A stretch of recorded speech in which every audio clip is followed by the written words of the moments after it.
Computer education में आपका स्वागत है। मैं हूं शैलजा। आज मैं आप लोगों को फंक्शन ओवरलोडिंग के बारे में बताना चाहूंगी। फंक्शन ओवरलोडिंग या मेथड ओवरलोडिंग हम कुछ भी कह सकते हैं। ये फंक्शन ओवरलोडिंग या मेथड ओवरलोडिंग एक ऐसा फीचर्स है जो बहुत सारी लैंग्वेजेस सपोर्ट करती हैं, जैसे कि C++ है या C#.NET है या जावा है। ऐसी और भी बहुत सारी लैंग्वेजेस हैं, राइट। सो आज हम ये जो फंक्शन ओवरलोडिंग करने जा रहे हैं ये हम करेंगे C++ में। अब सबसे पहले क्वेश्चन आता है कि फंक्शन ओवरलोडिंग होता क्या है। देखो, वैसे तो नाम से ही लग रहा है फंक्शन ओवरलोडिंग मींस ओवरलोड करना। मींस कि हम क्या कर सकते हैं, एक क्लास के अंदर फंक्शन का नाम सेम रखेंगे जो क्या करेगा, डिफरेंट सिचुएशन में डिफरेंट काम करेगा। Means within one program हम या विद इन वन क्लास हम एक फंक्शन, बहुत सारे फंक्शन बनाएंगे बट उन सारों का ही नाम सेम होगा, पर हर एक फंक्शन का जो लाइक इनपुट और आउटपुट जो है वो डिफरेंट होएगी।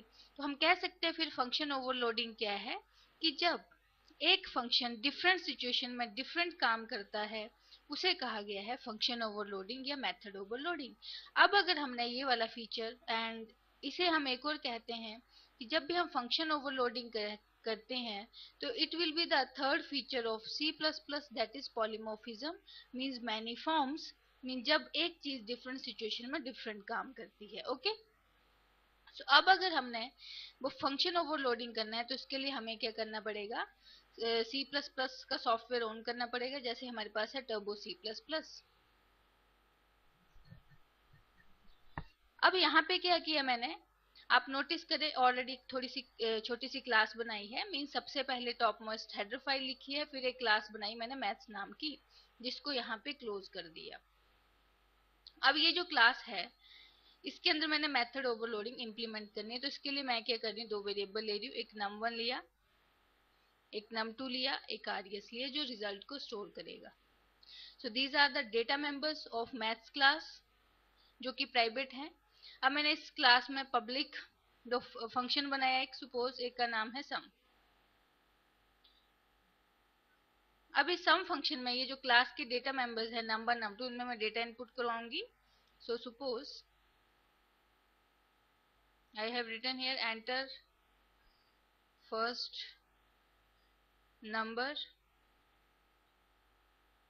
तो इसको सी इन करवा लें, मतलब यूजर्स इनपुट लेनी है मैंने num1 num2 में। अगेन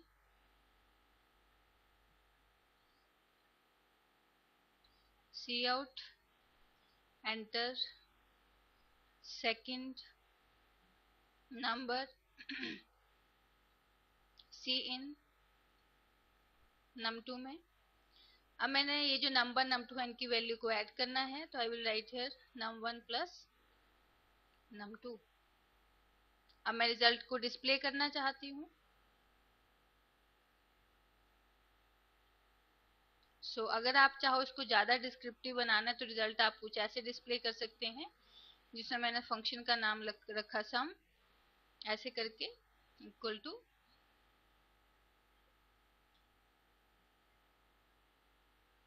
एंड यहाँ पे मैंने res वेरिएबल जिसमें वो नंबर num2 का एडिशन स्टोर हुआ है वो डिस्प्ले करवा दिया सी आउट के थ्रू। ओके, अब आप नोटिस करें ये सम हमारा एक ऐसा फंक्शन है जिसमें मैंने कोई भी आर्गुमेंट पास नहीं किया है। मींस ये विदाउट आर्गुमेंट है, विदाउट पैरामीटर है। अब मैं यहाँ पे एक और फंक्शन बनाना चाहती हूँ, क्योंकि मैंने कहा फंक्शन ओवरलोडिंग क्या होता है कि जब with in same class same नाम के फंक्शंस होंगे।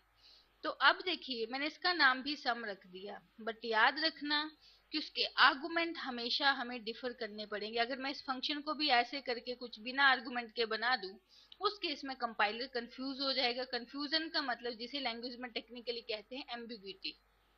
एम्बिग्यूटी का मतलब होता है कंफ्यूजन। तो याद रखना जब भी आपने फंक्शन ओवरलोडिंग करनी है तो जो भी फंक्शन बनाओगे उनके आर्गुमेंट हमेशा ही डिफरेंट होंगे। डिफरेंट इन द सेंस कि मैंने फर्स्ट फंक्शन बनाया इसमें मैंने कोई भी आर्गुमेंट पास नहीं किया, मींस ये विदाउट आर्गुमेंट है। अब जो मैं सम फंक्शन बनाऊंगी इसमें मैं दो इंटीजर आर्गुमेंट पास कर रही हूँ, सपोज एक n1 और एक मैंने लिया n2। ओके, सो नाउ इनको भी मैं ऐड करवाना चाहती हूँ, तो मैंने लिखा res equal to n1 plus n2। और अब मैं इस रिजल्ट को भी डिस्प्ले करवाना चाहती हूँ, तो I will write here sum function, but it is with two integer arguments, so that's why I have given here descriptive message, you can see, and res। Now next requirement क्या है मेरी कि मैंने इन function को call करना है। अब ये दोनों फंक्शन सम बट ये विदाउट आर्गुमेंट है, ये विद टू इंटीजर आर्गुमेंट है, ये दोनों ही मैथ्स क्लास के मेंबर फंक्शन हैं। तो अगर इनको एग्जीक्यूट करवाना होगा तो सबसे पहले हमें मेन में इस क्लास का ऑब्जेक्ट बनाना पड़ेगा।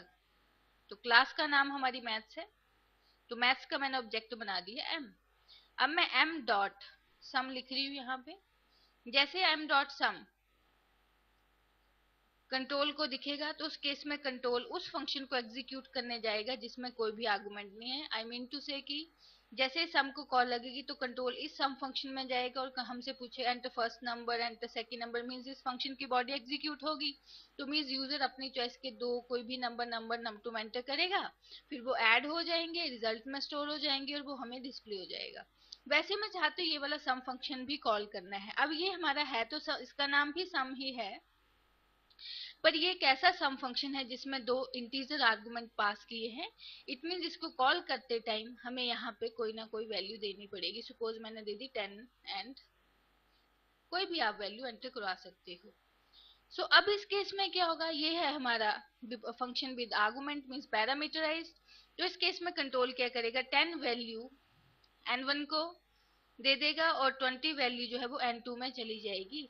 इट मीन्स n1 में आ गया 10 और n2 में आ गया 20, दोनों ऐड होंगे, रिजल्ट में स्टोर होंगे और अब हमारा रिजल्ट डिस्प्ले होगा। तो आरएस की वैल्यू क्या होगी 30, वो डिस्प्ले हो जाएगी। एक बार हम इस प्रोग्राम को रन करके देखते हैं।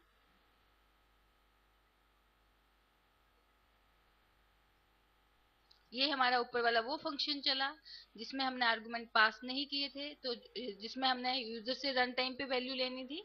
और सेकंड वाला हमारा वो फंक्शन है जिसमें दो आर्गुमेंट पास किए थे इंटीजर टाइप के, जिसमें मैंने 10 और 20 आर्गुमेंट पास किए थे, आप नोटिस करें यहाँ पे।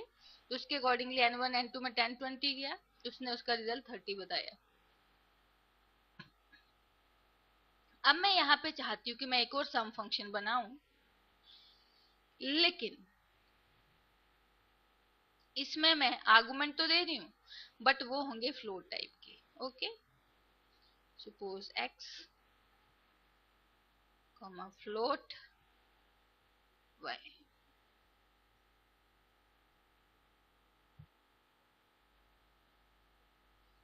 अब यहाँ पे मैं इसका एक लोकल वेरिएबल ले रही हूँ, कोई भी फ्लोट res लिया मैंने, and res equals to x plus y को ऐड करवाऊंगी एंड सी आउट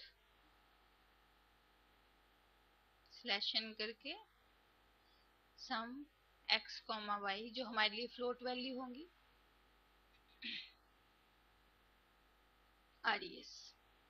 अब अगेन अगर ये सम फंक्शन है तो इसे भी हमें कॉल करना पड़ेगा और उसमें मैं क्या करूंगी, दो फ्लोट आर्गुमेंट पास करूंगी, फ्लोट टाइप की वैल्यूज होंगी। तो आप नोटिस करें m डॉट सम और मैंने यहाँ पे पास कर दी कोई भी फ्लोट वैल्यू,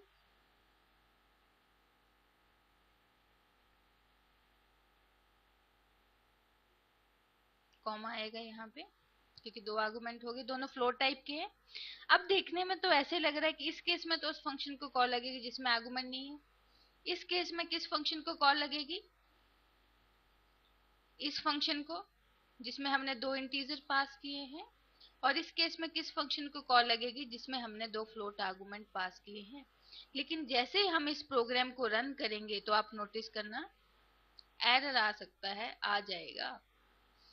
अब एरर आया क्या, मैसेज यहाँ पे लिखा हुआ है कि एम्बिग्विटी बिटवीन, एम्बिग्विटी मतलब इस टाइम कंपाइलर कंफ्यूज है, तो एम्बिग्विटी बिटवीन कह रहा है मैथ्स क्लास का जो सम फंक्शन है जिसमें दो इंट कॉमा इंट मींस दो इंटीजर आर्गुमेंट पास हुए हैं, एंड मैथ्स क्लास का जो सम फंक्शन है जिसमें दो float argument means float comma float pass हुए हैं इन फंक्शन में।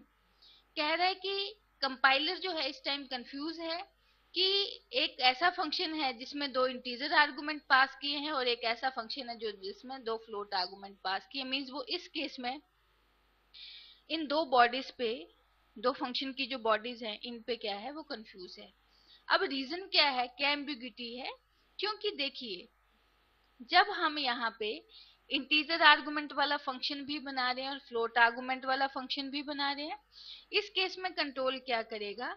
जैसे अगर इसकी बात करूं, इस केस में तो आपको पता है कि इस फंक्शन को कॉल करेगा जिसमें आर्गुमेंट पास नहीं किए हैं, और इस केस में किसको कॉल करेगा? जिसमें फ्लोट आर्गुमेंट है। लेकिन जब बात आती है सम में 10 20 हमने पास किए, इस केस में भी क्या करेगा? कंट्रोल फ्लोट आर्गुमेंट पे ही जाएगा। इट मीन्स कि जो हमारी फ्लोट डेटा टाइप होगी वो इंटीजर वैल्यू स्टोर कर सकती है, बट इंटीजर जो है, इंटीजर डेटा टाइप जो है, that can not store float value. It mean जब मैं यहाँ पे फ्लोट आर्गुमेंट वाले मीन्स इस सम फंक्शन को कॉल करूंगी तब तो वो फ्लोट वाले के पास ही जाएगा। लेकिन जब मैं सम 10 20 पास कर रही हूँ, इट मीन्स इस केस में भी वो प्रायोरिटी किसको दे रहा है? फ्लोट वाले को। मीन्स 10 वैल्यू वो x को पकड़ाएगा और 20 वैल्यू वो y को दे देगा, क्योंकि मैंने कहा float can store integer. Means float data type में इंटीजर वैल्यू हम स्टोर कर सकते हैं, बट इंटीजर में हम फ्लोट वैल्यू स्टोर नहीं कर सकते। मीन्स इस दोनों ही फंक्शन की कॉल में वो फ्लोट आर्गुमेंट वाले सम फंक्शन को प्रायोरिटी दे रहा है। इट मीन्स फिर ये वाला फंक्शन बनाने की हमें जरूरत नहीं है। तो मैंने इस फंक्शन को क्या कर दिया? कमेंट कर दिया। कमेंट मींस इस केस में कंपाइलर इसको रीड नहीं करेगा। अब क्या होगा? इस फंक्शन को जब कॉल लगेगी तो अगेन कंट्रोल किस फंक्शन पे जाएगा? जिसमें कोई भी आर्गुमेंट नहीं है। और जब सम में 10 20 दिखेगा तो अगेन वो फ्लोट के पास ही लेके जाएगा उन वैल्यू को, मतलब उस सम फंक्शन में लेके जाएगा जिसमें दो फ्लोट आर्गुमेंट है, और जब फ्लोट वैल्यू है तो उस केस में भी उसी फंक्शन के पास उन वैल्यूज को लेके जाएगा।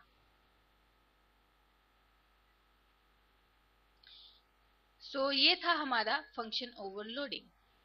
So thanks. अब इसको रन करके देखते हैं हम कि क्या वो एरर जनरेट कर रहा है कि नहीं। तो आप नोटिस करें अब हमारा प्रोग्राम चल गया है। ये तो हमारा विदाउट आर्गुमेंट वाला है। ये वो है जिसमें दो इंटीजर वैल्यू थी लेकिन वो भी फ्लोट में चली गई क्योंकि एक्स वाई मैसेज आ गया है। और ये हमारा वो फंक्शन है जिसमें हमने दो फ्लोट आर्गुमेंट पास किए थे। तो ये था हमारा function overloading. So thanks for watching. Good bye.